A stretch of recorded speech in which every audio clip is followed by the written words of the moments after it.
बिस्मिल्लाहिर्रहमानिर्रहीम। तो chapter number 10 हमारा मुकम्मल हुआ। हमने बहुत सारी आइडेंटिटीज और हमने बेसिक फार्मूलाज उसमें सीखे। यहाँ पे हम सीखने जा रहे हैं एप्लीकेशन ऑफ द ट्रिग्नोमेट्री। तो जो एप्लीकेशन है ट्रिग्नोमेट्री का हमारी डेली लाइफ में जो यूज़ है, अभी हम वो सीखने जा रहे हैं। बहुत इंटरेस्टिंग है, इससे आपका इंटरेस्ट भी इस सब्जेक्ट में बढ़ेगा और आप ये देखेंगे कि ये कितना यूजफुल है कि हम डेली लाइफ में अपने प्रॉब्लम्स को हम सॉल्व करने जा रहे हैं ट्रिग्नोमेट्री की मदद से। तो इसके एप्लीकेशन की तरफ जाने से पहले कुछ और बेसिक चीज़ें हैं जो हम सीखने जा रहे हैं। तो अभी हम सीखेंगे सॉल्यूशन ऑफ द ट्राइंगल। तो ट्राइंगल को हम सबसे पहले सॉल्व करेंगे कि triangle closed figure having three sides is called a triangle. तो हमारे पास आमतौर पर ट्रिग्नोमेट्री में राइट एंगल ट्राइंगल होते हैं। आगे जाके हम ऑब्लिक ट्राइंगल्स भी देखेंगे जिसमें एंगल 90 डिग्री का नहीं होता। लेकिन फिल वक्त क्योंकि हमारी इब्तदा है तो आसान जो ट्राइंगल होता है वो होता है राइट एंगल ट्राइंगल। तो सबसे पहले हम राइट एंगल ट्राइंगल को सॉल्व करने सीखने जा रहे हैं, उसके बाद हम इसकी एप्लीकेशंस को देखेंगे। तो मेरे पास सवाल है, solve the triangle ABC with measurement of angle beta is equal to 90 degree, side A is equal to 8.6 centimetre and side B is equal to 11.4 centimetre. तो क्या है जी, हमारे पास एक ट्राइंगल है जो हमें सॉल्व करना है, जिसमें हमारे पास दो साइडें गिवन है और एक एंगल गिवन है और वो भी 90 डिग्री की। इसका मतलब है जो ट्राइंगल है वो हमारे पास राइट एंगल ट्राइंगल है। आइए जी थोड़ी सी इसकी हम फिगर बना लेते हैं। तो फिगर क्या है जी, इसकी कैसे बनेगी? तो हमें ट्राइंगल ऐसा बनाना है जिसमें आपकी एंगल बीटा जो है वो 90 डिग्री की हो। तो यहाँ मैं इसका ट्राइंगल बनाने जा रहा हूँ जी। तो जी ये हमारे पास ट्राइंगल और बीटा 90 का है, तो यहाँ पे हम दे देंगे बी। बी का मतलब है एंगल बीटा। बाकी जो दो साइड बच गई वो अपनी मर्जी से आप नाम दे दें। तो यहाँ पे मैं नाम दे देता हूँ कि ए और यहाँ पे मैंने नाम दे दिया सी। तो ए के सामने वाली साइड को हम कहते हैं स्मॉल ए। तो ए की वैल्यू यहाँ पे गिवन है जी, कितनी है जी 8.6 सेंटीमीटर। और बी के सामने होता है स्मॉल बी और बी की वैल्यू भी हमें यहाँ पे इसकी लेंथ गिवन है, क्या है जी 11.4 सेंटीमीटर। तो जो चीजें बाकी बच गई, तो सॉल्यूशन ऑफ ट्राइंगल का मतलब है जो चीजें गिवन है, बाकी जितनी भी अननोन चीजें हैं उनको मालूम करने का नाम है सॉल्यूशन ऑफ द ट्राइंगल। तो हमें यहाँ पे एक तो ये एंगल मालूम करनी है ए, यानी ये आपकी हो गई से सपोज एंगल अल्फा, और दूसरा हमें ये मालूम करनी है जी एंगल गामा, और ये है आपकी एंगल बीटा, और ये गिवन है कितनी है जी 90 डिग्री। तो जी आपकी ये फिगर मुकम्मल हुई। आइए अब देखते हैं कि जी हमें मालूम क्या क्या करना है जी। ये जो चीज़ें हमें मालूम करनी है, एक हमें जी ये मालूम करना है जी यहाँ पे, यानी हमें साइड ये मालूम करनी है, ये एंगल अल्फा मालूम करना है और ये एंगल हमें गामा मालूम करना है जी। तो जो चीज़ें हमें मालूम करनी है उसमें हम सबसे पहले ये देखें कि जो साइडें गिवन है उनका रेशो क्या बनता है। तो जी अगर मैं इस एंगल को फर्स्ट कर लेता हूँ कि ये आपका हमारे पास एंगल है गामा, मैं इसको कंसीडर करता हूँ, तो ये साइड मेरी बन जाएगी बेस और ये मेरी साइड बन जाएगी परपेंडिकुलर। तो परपेंडिकुलर भी गिवन है और ये हिपोटेन्यूज भी गिवन है। तो परपेंडिकुलर और हिपोटेन्यूज का रेशो क्या बनता है जी, परपेंडिकुलर और हिपोटेन्यूज हमारे पास बनता है रेशो साइन। तो मैं यहाँ पे ले रहा हूँ साइन थीटा, ठीक है जी। तो ये आपका फिगर बनने के बाद जो हमारा फर्स्ट स्टेप होगा कि हम इसमें ले रहे हैं जी sine alpha is equal to, हमारे पास रेशो क्या बनता है जी, हमारे पास रेशो है perpendicular divided by hypotenuse. Perpendicular क्या है आपके पास 8.6 centimetre divided by 11.4 centimetre. Okay जी, साइन यहाँ पे रेशो है। अब एंगल मालूम करनी है तो उसका तरीका ये होता है कि जी एंगल अपनी जगह रखें, साइन को उस तरफ ले जाएंगे तो ये हो जाएगा आपका साइन इनवर्स, ये आपका जाएगा जी 8.6 डिवाइडेड बाय 11.4। तो आप इसको मालूम करेंगे तो हमारे पास इसकी न्यूमेरिकल वैल्यू आ जाएगी। अब यहाँ पे आपका काम स्टार्ट होता है जी साइंटिफिक कैलकुलेटर का।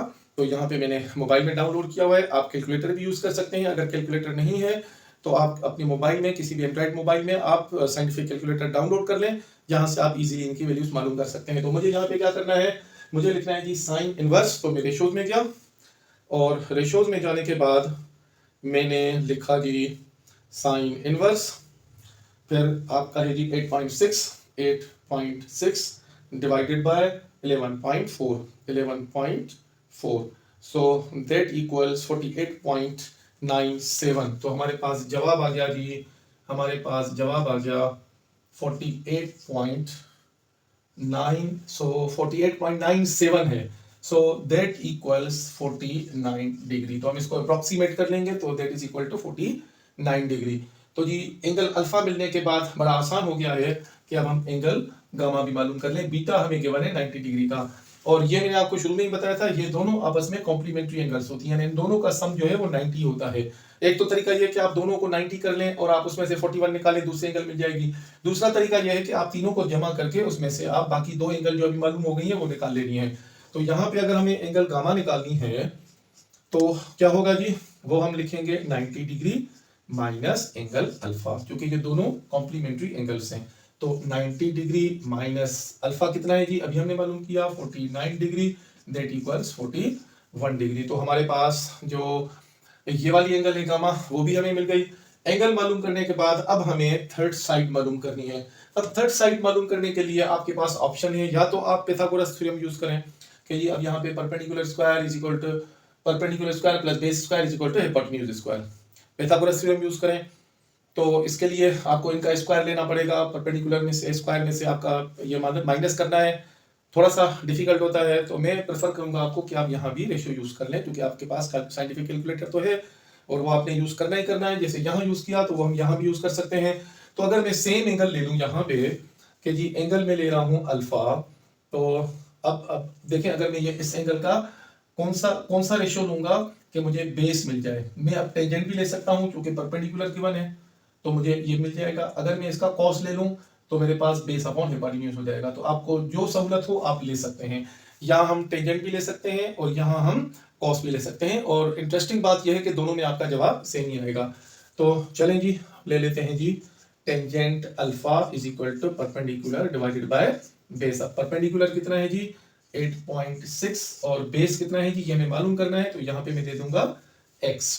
तो अब आपका क्या हो जाएगा, x यहाँ आ जाएगा, 10 आके यहाँ डिवाइड हो जाएगा। तो हमारे पास आएगा जी x is equal to x 8.6 divided by tangent. अब अल्फा की वैल्यू कितनी है जी, अल्फा अभी हमने मालूम कर ली थी, दैट इज 49 डिग्री। तो टेंजेंट 49 डिग्री। तो जी फिर दोबारा आपका साइंटिफिक कैलकुलेटर का यूज आ रहा है जी। तो साइंटिफिक कैलकुलेटर में क्या करना है, हमें लिखना है जी 8.6 डिवाइडेड बाय टेंजेंट। तो रेशो लिखें जी टेंजेंट 49 डिग्री। तो हमारे पास जवाब आया जी 7.4758। तो अप्रोक्सीमेट कर लें तो हमारे पास जवाब आ जाएगा जी 7.47 जो है वो 5 के करीब है। तो ये सेंटीमीटर।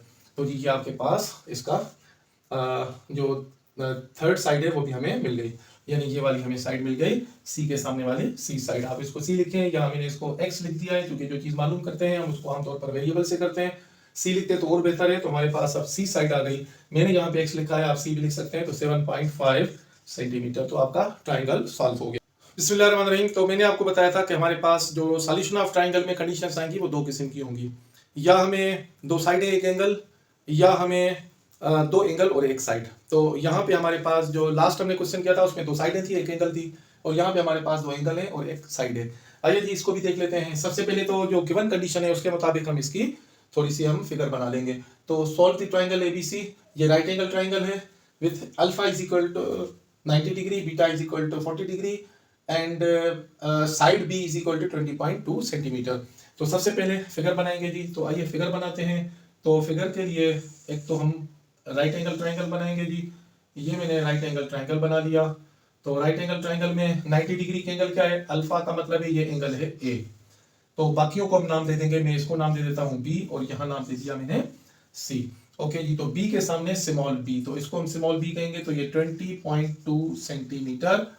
और इसके अलावा ये एंगल जो है बीटा ये है आपकी 40 डिग्री। तो ये तो आपकी फिगर मुकम्मल हो गई। अब जो चीजें मालूम करनी है, हमें मालूम क्या क्या करना है जी, हमें मालूम करना है जी यहाँ पे एंगल गामा मालूम करना है, ये मालूम करना है। इसके अलावा सी के सामने है जी स्मॉल सी, ये भी हमें मालूम करना है। ए के सामने है स्मॉल ए और ये भी हमें मालूम करना है जी। तो हमें तीन चीजें मालूम करनी है और तीन चीजें गिवन है। आइए जी सॉल्व करते हैं। बहुत आसान है जी, कोई परेशानी की बात नहीं है। तो सबसे पहले तो आपके जो बेसिक्स हैं वो अच्छे होने चाहिए।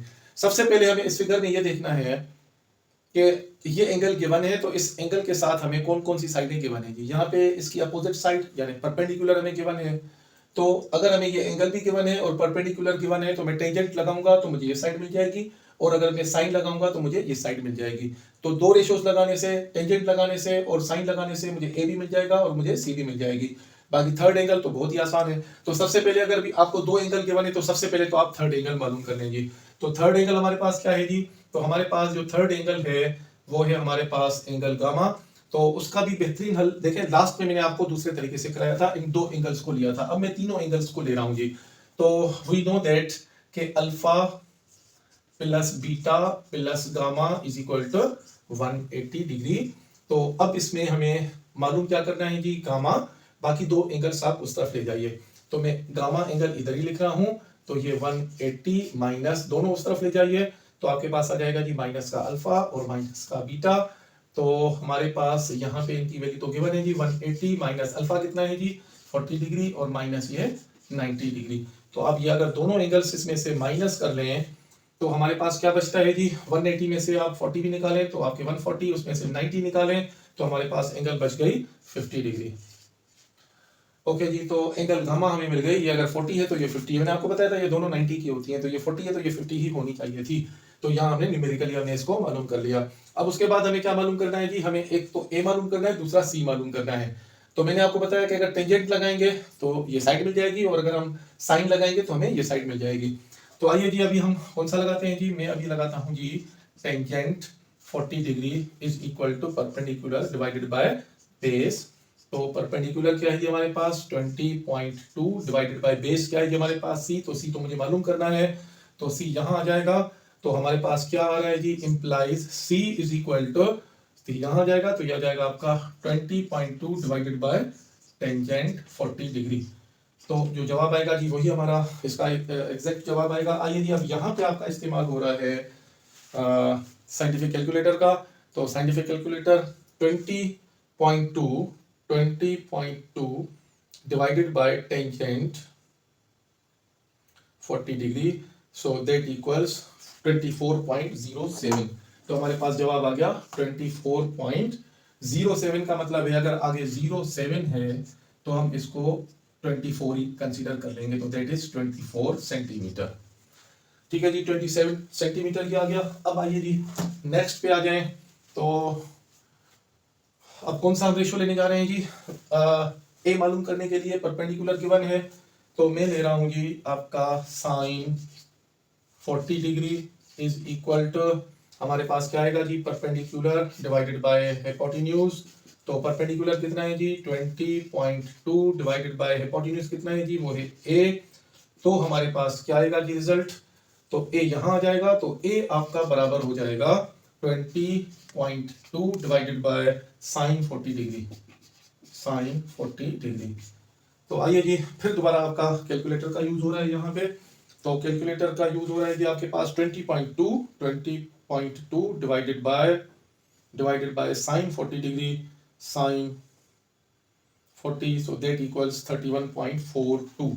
सो आपके पास जवाब आ गया 31.42 सेंटीमीटर। तो जी ये हमारे पास जवाब आ गया, ये हमारे पास सॉल्यूशन आ गया जी ट्रायंगल का। तो बहुत ही ईजी है, मेरे ख्याल में आपको अच्छी तरह समझ आ गया होगा। और ये प्रैक्टिस कराने की ज़रूरत इस वजह से पेश आई कि आगे जो हमारा एप्लीकेशन होगा वो इसी तरह के सवालात में होगा। यहाँ थोड़ा सा मैं आपको बता दूं कि अगर मैं यहाँ खड़ा हूँ तो मेरे साथ अगर ये दीवार है तो मैं इसको ये वाली साइड ले लेता हूँ, ये जो मेरा फर्श है इसको हम ये साइड ले लेते हैं, और ये हिपोटेन्यूज है ये कि हम अगर दीवार की अगर हम हाइट मालूम करना चाहें तो हम यहाँ पे ट्रिग्नोमेट्री यूज करेंगे। इस तरह के और बहुत सारे सवालात, किसी हम टावर पे खड़े हों या किसी हम पहाड़ पे खड़े हों या किसी हम नीचे वाली जगह पे खड़े हों और कोई ऊपर ऑब्जेक्ट देख रहे हों, तो इस तरह के बहुत सारे सवालात तो सारे के सारे सॉल्यूशन ऑफ ट्रायंगल की मदद से ही हम करते हैं। तो अभी हम आ जाते हैं एप्लीकेशन की तरफ। मेरे ख्याल में इस तरह के जितने बाकी सवालात हैं वो आप खुद कर सकते हैं, सारे इसी कंडीशंस के होंगे, या दो साइडें एक एंगल या दो एंगल और एक साइड। तो फिर मिलते हैं जी नेक्स्ट क्वेश्चन के साथ। अपना ख्याल रखिएगा।